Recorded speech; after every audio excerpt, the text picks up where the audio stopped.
Hello. कैसे हैं सब लोग। सबसे पहली बात तो ये पार्ट 2 है कोड ऑन वेजेस का। तो आप पार्ट 1 को जरूर देखें, इससे पहले लेक्चर को जरूर देखें, क्योंकि उसमें हमने पहले 2 चैप्टर्स की बात की है कि ये कोड क्या है और इसका क्या महत्व है, ये क्यों इम्पोर्टेंट है। ठीक है।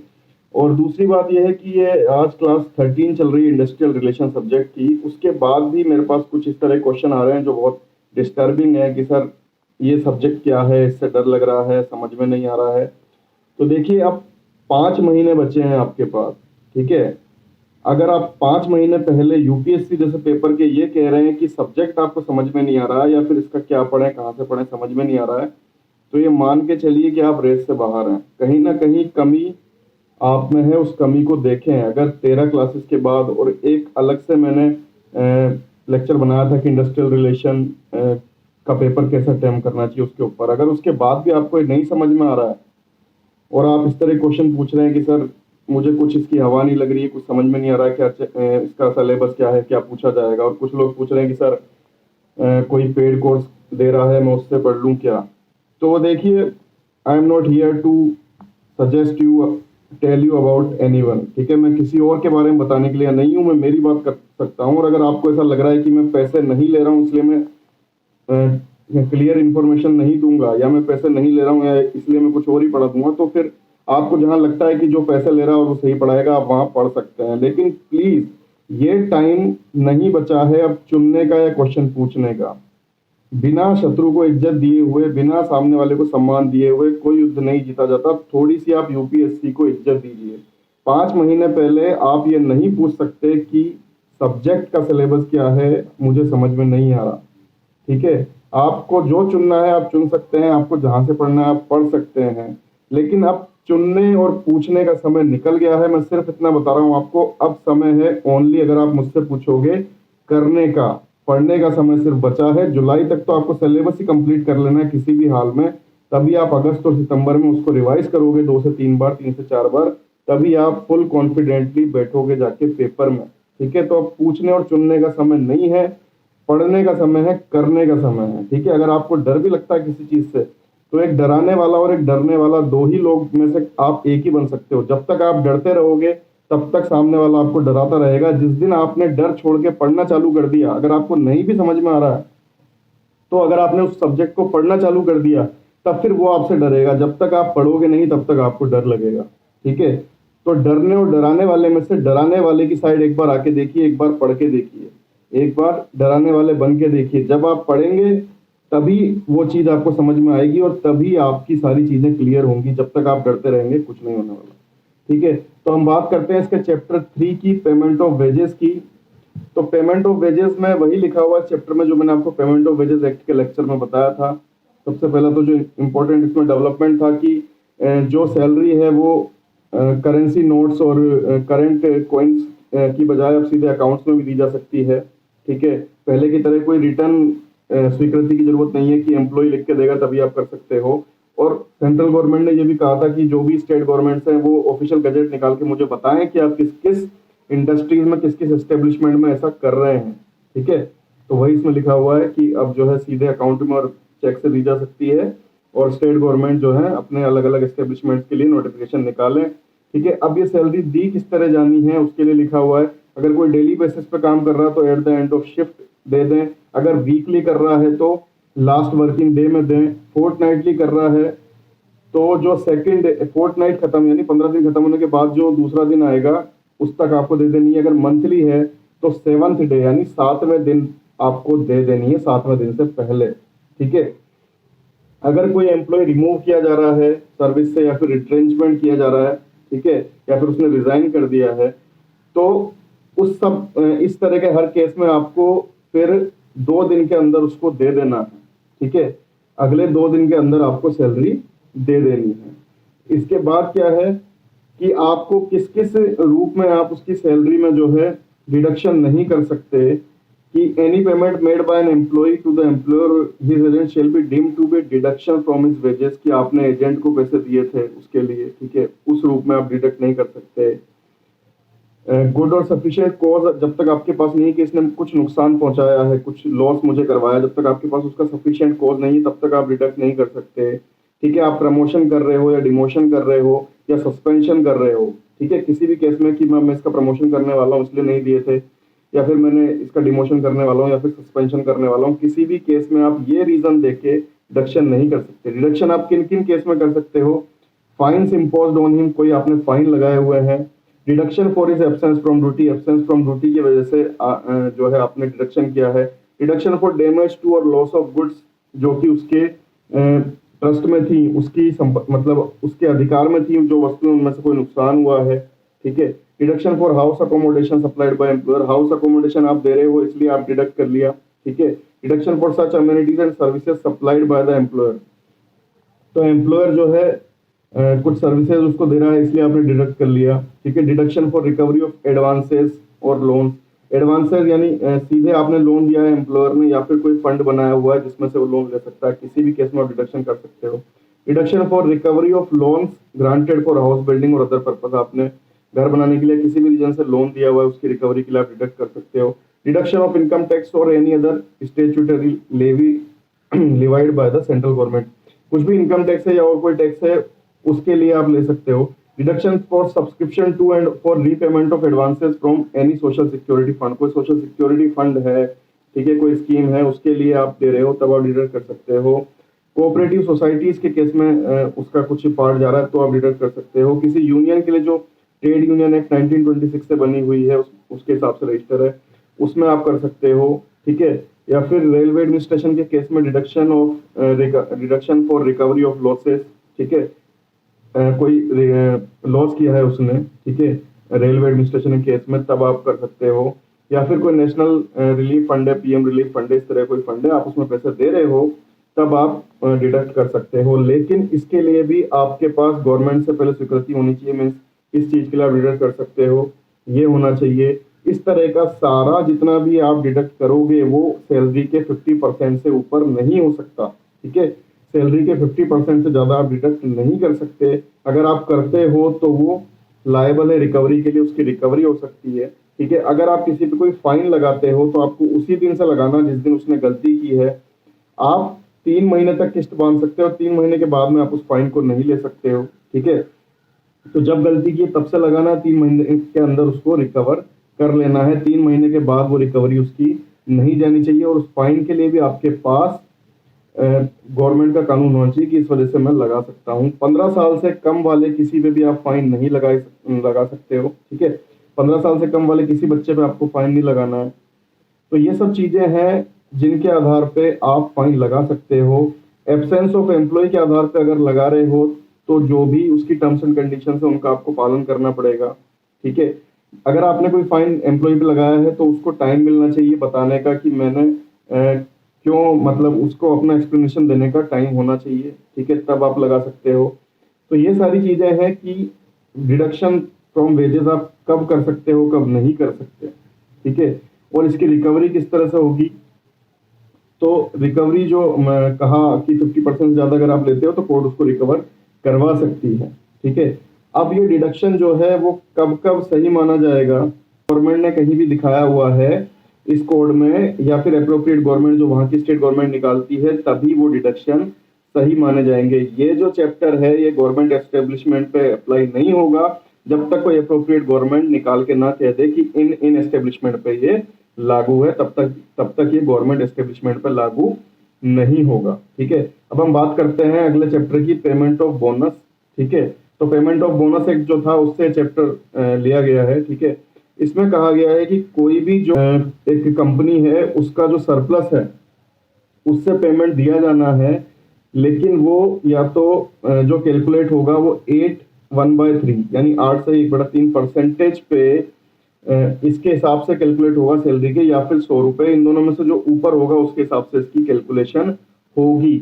अगर कभी ऐसा होता है कि इससे ज्यादा किसी की सैलरी है या विच एवर इज हायर है, इसमें 8/1/3 और 100 रुपए में जो ज्यादा है उससे लिया जाएगा। अगर कभी ऐसा है कि किसी की सैलरी से ये बहुत ज्यादा है तो फिर वहां अलग तरीके से देखा जाएगा और वो जो बोनस है वो 20% से ज्यादा नहीं मिलना चाहिए। अगर कहीं पे किसी कंपनी को ज्यादा लाभ हुआ है और वो ज्यादा दे सकती है तब भी मैक्सिमम सैलरी के 20% से ज्यादा नहीं दिया जाए। और क्या कंडीशन है, 30 डेज उसने वर्क किया हो पिछले अकाउंटिंग ईयर में, ठीक है। जो पहले के 5 अकाउंटिंग ईयर है किसी कंपनी के, उनके लिए रूल अलग है, उनके लिए सेक्शन 36 के तहत जो है सरप्लस काउंट नहीं होगा, ठीक है। उनके लिए किस तरह से काउंट होगा वो हम देख लेते हैं। इसके अलावा दो चीजें इसमें और इम्पोर्टेंट है, एक सेट ऑन और सेट ऑफ। इनका मतलब समझ लीजिए, अगर आप किसी अकाउंटिंग ईयर में आपके पास ज्यादा सरप्लस है, ठीक है, वो बच जाता है, उसको आप सेट ऑन के रूप में अगले साल में लेके जा सकते हो कि अगर अगले साल आपको नुकसान हो गया या फिर ज्यादा फायदा नहीं हुआ तो आप उसमें से बोनस दे सकते हो। उसी तरह सेट ऑफ है, अगर किसी साल आपको लॉस है, ठीक है, तो आप अगले साल उस डेफिशिएंसी को लेके जा सकते हो और अगले साल पहले आप उसको रिकवर करोगे, फिर आप बोनस दोगे। पहले जो 5 अकाउंटिंग ईयर है उनमें क्या होगा कि आपका देखा जाएगा 36 सेक्शन के हिसाब से नहीं देखा जाएगा, देखा जाएगा कि आपके पास सरप्लस जो है वो किस तरह से है, सेट ऑन सेट ऑफ किस तरह से है, उसके बाद ही वो दिया जाएगा, ठीक है। 4 साल तक जो है वो सेट ऑन सेट ऑफ के रूप में देखा जाएगा, उसके बाद ही वो दिया जा सकता है। अगले 6th और 7th ईयर की जब हम बात करते हैं तो यहाँ भी जो है सेक्शन 36 के हिसाब से नहीं लिया जाएगा। यहाँ पे जो पिछला अकाउंटिंग ईयर था उसमें देखा जाएगा, सेंट्रल गवर्नमेंट देखेगी कि सेट ऑन सेट ऑफ के हिसाब से और कैरिड फॉरवर्ड के हिसाब से आपके पास बच रहा है या एक्सेस में है, आप दे सकते हो या नहीं दे सकते हो, ठीक है। फिर 8th ईयर से और आगे जो है सेक्शन 36 के हिसाब से एप्लीकेबल होगा। सेक्शन 36 में बताया गया है कि किस तरीके से काउंट होगा जो उसका सरप्लस है, उसमें से क्या कटेगा और क्या नहीं कटेगा। तो देखिए, जो भी एक एक्सेस में है उसके पास वो 60%, उसका 60% जो भी प्रॉफिट है कंपनी का, उसमें से 60% उसको बोनस के रूप में देना है मैक्सिमम, ठीक है। उसमें से भी क्या क्या डिडक्ट होगा, जो वो टैक्स देती है, ठीक है, या फिर कोई भी उसका डेप्रिसिएशन हुआ है वो सब वो दिखा सकती है, ठीक है। किस वर्क पे था या नहीं ये कैसे देखा जाएगा, तो इंडस्ट्रियल डिस्प्यूट एक्ट 1947 के हिसाब से उसको डिस्प्यूट में माना जाएगा जो भी इस तरह से क्वेरी आएगी। और वो आदमी कब तक माना जाएगा, जब तक उसको वो लीव विद सैलरी है, यानी CLEL पे है या कुछ इस तरह का है कि उसको फिर भी सैलरी मिल रही है, मैटरनिटी लीव पे है विद और विदाउट वेजेस, या फिर वो टेम्परेरी डिसेबलमेंट एक्सीडेंट या कुछ ऐसा हुआ है, ठीक है, तब भी उसकी सर्विस काउंट की जाएगी। किस केस में उसको नहीं दिया जाएगा, अगर वो डिसमिस किया गया है सर्विस से बिकॉज ऑफ फ्रॉड, ठीक है, फ्रॉड किया है, धोखे के लिए उसको सस्पेंड किया गया है, या फिर वॉयलेंट बिहेवियर के लिए किया गया है, चोरी या सेक्सुअल हरेसमेंट ऐसा कोई केस उसके ऊपर है, तब उसको नहीं दिया जाएगा। अगर कोई एम्प्लॉयर जो है वो अपने रिकॉर्ड्स नहीं देता है तो फिर जो ऑडिटेड अकाउंट्स हैं उनके आधार पे देखा जाएगा, ठीक है। ग्रॉस प्रॉफिट जो है वो किस तरह काउंट किया जाएगा, जो एक बैंकिंग कंपनी है उसके केस में जो सेंट्रल गवर्नमेंट जिस तरह से डिसाइड कर देगी वैसा देखा जाएगा, और अगर अदर कोई कंपनी है तो जो सेंट्रल गवर्नमेंट जैसा भी बताएगी उस हिसाब से उसको किया जाएगा, ठीक है। अब इसमें क्या क्या कटना चाहिए, तो जैसा मैंने आपसे बताया कि डायरेक्ट टैक्स उसके कट जाएंगे, ठीक है। Any amount by way of depreciation admissible, जो भी उसकी मशीनरी है उसमें डेप्रिसिएशन जो भी हुआ है, ठीक है, या फिर सेक्शन 35 के हिसाब से और कोई टैक्स उस टाइम पे लगा हुआ है, या फिर such further sums in respect of employer as may be prescribed by central government. Central government और कोई सम अगर बताती है तो वो भी कटेंगे, ठीक है। तो ये सारी चीजें थी कि किस किस तरीके से ये कैलकुलेट होगा। अब एक अकाउंटिंग ईयर में अगर उसने पहले से कोई पूजा बोनस के रूप में, जैसे दिवाली पे कई लोगों को मिलता है या अलग अलग टाइम पे मिलता है, अगर पहले से उसने दे दिया है बोनस तो भी, और किसी भी और रूप में उसने पार्ट दे दिया है बोनस का कि ये मैं पार्ट पहले दे रहा हूँ, तब भी जो बचा हुआ बोनस है, ठीक है, पूरे ईयर का काउंट करके वो पार्ट बोनस ही फिर उसको वापस से देना होगा, ठीक है। अगर कोई एम्प्लॉय जो है वो फाइनेंशियल लॉस के रूप में गिल्टी पाया जाता है कि इसकी वजह से लॉस हुआ है, तो जो बोनस आपको देना है आप उसमें से वो लॉस काट सकते हो, उसके बाद ही दिया जाएगा, ठीक है। अगर ये नहीं देते हो तो ये गिल्टी है, ठीक है, ये गिल्टी में आएगा कि आपने उसको बोनस नहीं दिया है अगर इन सब कंडीशंस के अलावा, ठीक है। और जब से वो अकाउंटिंग ईयर खत्म होता है तब से आपको 8 महीने के अंदर, अगले 8 महीने के अंदर आपको उसको बोनस दे देना है, ठीक है। अगर कोई दिक्कत आ रही है तो केस वगैरह चल रहा है कुछ भी है तो आपको 2 साल के अंदर अंदर दे देना है, ठीक है, किसी भी तरीके से एप्रोप्रिएट गवर्नमेंट जैसा भी बताएगी। और अगर कोई डिस्प्यूट सेटल हुआ है या कुछ भी सेटल हुआ है तो आपको जो है अगले वही जो 8 महीने क्लोज था उसके अंदर आपको दे देना है उसको, ठीक है। ये चैप्टर कहाँ कहाँ अप्लाई नहीं होगा पेमेंट ऑफ बोनस का, जो भी सेंट्रल गवर्नमेंट के अंदर आते हैं, जैसे LIC, ठीक है, life insurance corporation of India, merchant shipping act 1958 में जो लोग आते हैं, या फिर डॉक वर्कर्स एक्ट 1948 में आते हैं, या फिर किसी भी अदर सेंट्रल गवर्नमेंट एम्प्लॉई हैं, ठीक है, या फिर Indian red cross society, other institution like इस तरह की जो एडमिनिस्ट्रेशन है, इंडियन रेड क्रॉस सोसाइटी, और इस तरह की यूनिवर्सिटीज हैं, अदर एजुकेशनल इंस्टीट्यूशंस हैं, institutions including hospital, chamber of commerce, social welfare association, employ of reserve bank of India, ठीक है, employed by public sector financial institution, ठीक है, अदर जो पब्लिक फाइनेंशियल इंस्टीट्यूशंस हैं, इसमें कैपिटल स्ट्रक्चर देखा जाएगा या फिर नेचर ऑफ एक्टिविटीज, तो उस हिसाब से जो भी सेंट्रल गवर्नमेंट के फाइनेंशियल इंस्टीट्यूशंस हैं उन पे अप्लाई नहीं होगा। Employees employed by inland water establishments, ठीक है, इनलैंड वाटर ट्रांसपोर्ट एस्टेब्लिशमेंट्स पर लागू नहीं होगा। Any other establishments which the appropriate government may by notification exam, तो अगर और भी किसी पे जो है छोड़ देती है तो वो उस पर अप्लाई नहीं होगा, ठीक है। अब हम बात करते हैं चैप्टर 5 एडवाइजरी बोर्ड की।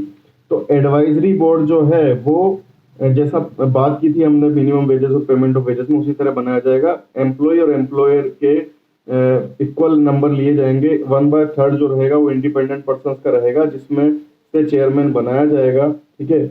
और जो स्टेट गवर्नमेंट है उसके 5 रिप्रेजेंटेटिव सेंट्रल गवर्नमेंट वहां पर डालेगी, ठीक है। 1/3 पोर्शन जो होगा टोटल का वो महिलाओं से होना चाहिए।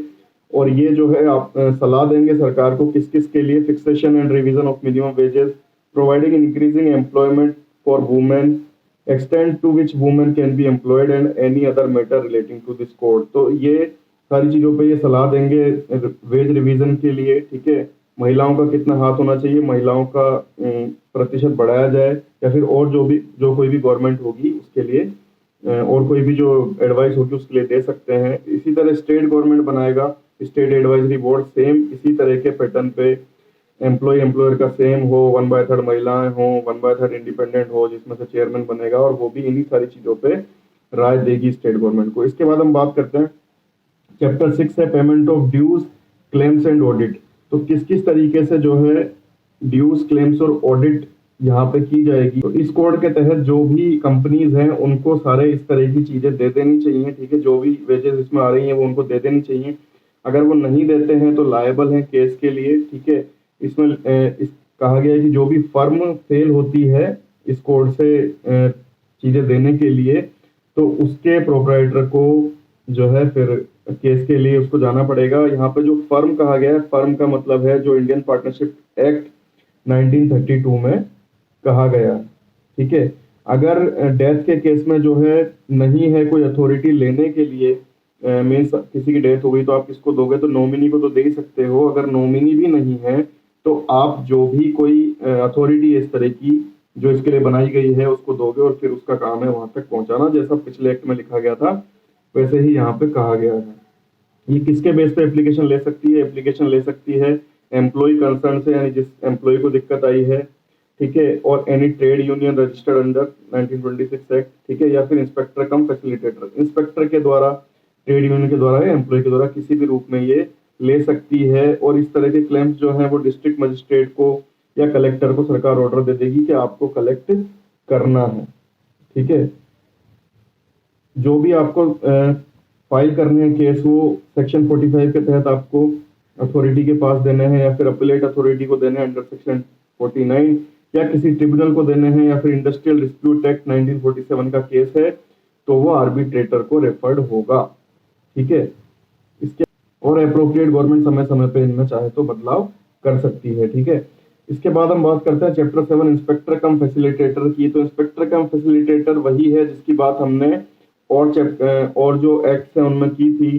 तो अप्रोप्रिएट गवर्नमेंट एक नोटिफिकेशन से बना सकती है किसी को भी जो एक पब्लिक सर्वेंट हो, ठीक है, पब्लिक सर्वेंट की उसमें सारी क्वालिफिकेशंस हो, तो उसको वो बना सकती है और उसको निर्देशित कर सकती है कि आपको किसी भी ज्योग्राफिकल लिमिट के लिए बनाया जाता है और यहाँ पे आपको संभालना है। वो क्या क्या कर सकता है, advice to employers and workers, inspect the establishments as assigned, advice कर सकता है, इंस्पेक्ट कर सकता है, ठीक है। Examine any person who is found guilty, जो भी दिक्कत है किसी के भी साथ उसको पर्सन को जाके एग्जामिन कर सकता है, रिकॉर्ड को एग्जामिन कर सकता है, सर्च कर सकता है, सीज कर सकता है कॉपी, ठीक है, और जो भी पावर्स उसको बताई जाएंगी वो सभी वो कर सकता है। अगर आप उसकी आदेश की अवमानना करते हो तो वो भी इंडियन पीनल कोड 175 176 के तहत माना जाएगा और कोड ऑफ क्रिमिनल प्रोसीजर उस पर लगाया जाएगा। अब बात करते हैं ऑफेंसेस एंड पेनल्टीज की। तो जो आपको तरीके बताए थे कि पर्सन कर सकता है, ट्रेड यूनियन कर सकती है और इंस्पेक्टर कर सकता है, इन तरीकों के अलावा कोई भी कोर्ट जो है वो केस नहीं लेगी। जो आपको बताया जिस अथॉरिटी के अंदर सेक्शन 45 में जाना है, जिसके अंदर ट्रिब्यूनल के पास जाना है, वो सब चीजें फॉलो करने के बाद ही लेगी। ठीक है, और जो भी अथॉरिटी होगी वो मेट्रोपॉलिटन मजिस्ट्रेट या जुडिशियल मजिस्ट्रेट से कम नहीं होगी। ठीक है, जो भी केस जाएगा वो इससे कम अथॉरिटी में नहीं जाएगा। और क्या क्या फिर इस पर सजा के प्रावधान है। कोई भी एम्प्लॉय जो इसमें इस एक्ट के तहत मिनिमम वेजेस नहीं दे रहा है उसको 50,000 तक का फाइन हो सकता है। उस वेजेस के अलावा अगर वो ये गलती दोबारा करता है 5 साल के अंदर, आज उसने अपराध किया है और अगले 5 साल के अंदर से वो फिर से करता है, तो ये उसका जो फाइन है वो बढ़ के 1 लाख तक जा सकता है। जो उसका इम्प्रिजनमेंट है वो बढ़ के मतलब 3 महीने तक की उसको कैद भी हो सकती है। अगर किसी और इसके प्रोविजन से आप जो है नहीं कर पाते हो उसको फॉलो, तो आपको 20,000 रुपये तक फाइन है और अगले 5 साल के अंदर करते हो तो 1 महीने तक की आपको जेल या फिर 40,000 रुपये तक का जुर्माना हो सकता है। अगर आप किसी जो मेंटेनेंस ऑफ रिकॉर्ड्स नहीं कर रहे हो या फिर इंस्पेक्टर की बात नहीं मान रहे हो तो आपको 10,000 रुपये तक का जुर्माना हो सकता है। और इंस्पेक्टर की बात के केस में भी यही है। ठीक है, इसके बाद हम बात करते हैं कि कोई भी कंपनी जो है वो इसको मानेगी। कंपनी किसको कहा जाएगा इस चैप्टर के लिए? तो कंपनी का मतलब है एक फर्म या एक limited liability partnership company under limited liability partnership act 2008 और अदर एसोसिएशन ऑफ इंडिविजुअल्स। ठीक है, और डायरेक्टर किसको कहेंगे हम? पार्टनर इन द फर्म को डायरेक्टर कहा जाएगा, यानी जो फर्म में पार्टनर है उसको डायरेक्टर कहा जाएगा। इसके बाद जो चैप्टर है वो है मिसलेनियस, और मिसलेनियस में बात की जाती है पावर्स की। ठीक है, तो एप्रोप्रिएट गवर्नमेंट के पास पावर है कि वो बना सकती है, बिगाड़ सकती है, इंस्पेक्टर के लिए नियम चेंज कर सकती है, कोर्ट के लिए चेंज कर सकती है, कौन सी सुविधा ली जाएगी कौन सी नहीं ली जाएगी, बोनस किस तरह देना होगा, उसका कैलकुलेशन किस तरह होगी। ठीक है, मिनिमम वेजेस कैसे डिसाइड होंगी कैसे नहीं होंगी, एरिया के हिसाब से वो सब कुछ कर सकती है। ठीक है, जहाँ पे सेंट्रल गवर्नमेंट है वहाँ पे सेंट्रल गवर्नमेंट अथॉरिटी को डिसाइड कर सकती है, जहाँ पे स्टेट गवर्नमेंट है वहाँ पे स्टेट गवर्नमेंट डिसाइड कर सकती है। किस केस में उसको कोई नियम नहीं लगेगा, मीन्स किस केस में एम्प्लॉयर को छोड़ दिया जाएगा, अगर वो ये प्रूफ कर देता है कि उसकी नॉलेज के बिना ये काम हुआ है। ठीक है, और ये प्रूफ कर देता है कि उसने गवर्नमेंट के नियमों से पूरा ड्यू डिलीजेंस से, यानी उसने पूरा काम किया था फिर भी दिक्कत हुई। अगर वो ये 2 चीजें प्रूफ कर देता है, या तो उसकी मर्जी के बिना हुआ है या फिर वो पूरा नियम पे था फिर भी गलती हुई है, तो उसको माफ कर दिया जाएगा। ठीक है, और गवर्नमेंट सर्वेंट को गुड फेथ में, यानी उसने गवर्नमेंट के हिसाब से गुड फेथ में कोई भी काम किया है तो उसको माफ कर दिया जाएगा। ठीक है, गवर्नमेंट जो है वो कैलकुलेशन नॉर्म्स किसी भी रूप में इसको बदलाव कर सकती है। ठीक है, तो ये इसका 9th चैप्टर है। इसमें लास्ट चीज क्या है कि कौन कौन से एक्ट इससे रिपील हो गए। तो payment of wages 1936, minimum wages act 1948, payment of bonus 1965 and equal remuneration 1976, ये इससे रिपील हो जाते हैं। इसीलिए कोड इतने इंपॉर्टेंट है क्योंकि पिछले जो एक्ट थे अब उनको रिपील कर रहा है कोड। यानी कोई भी अगर क्वेश्चन अराइज होता है उन एक्ट से रिलेटेड तो अब उसको इस कोड से देखा जाएगा। लेकिन साथ में ये भी लिखा हुआ है कि अगर कोई उस कोड में बात लिखी हुई है जिसका जिक्र यहाँ पे नहीं है इस कोड में, तब उन्हीं को माना जाएगा। ठीक है, और अगर कोई ऐसी बात है जिसका जिक्र इस कोड में है तो फिर इसको माना जाएगा। जब तक इस कोड में कोई बात लिखी हुई है तब तक वो एक्ट रिपील है। ठीक है, इसी की मानी जाएगी। तो एक कोड ऑन वेजेस है, पहला कोड है 4 लेबर कोड्स का। ठीक है, सबसे इंपॉर्टेंट है। इसकी पार्ट 1 के लिए डाली थी तो पूरी जो PDF है वो टेलीग्राम ग्रुप पे अवेलेबल है। ठीक है, बहुत ध्यान रखिएगा। Till then stay home.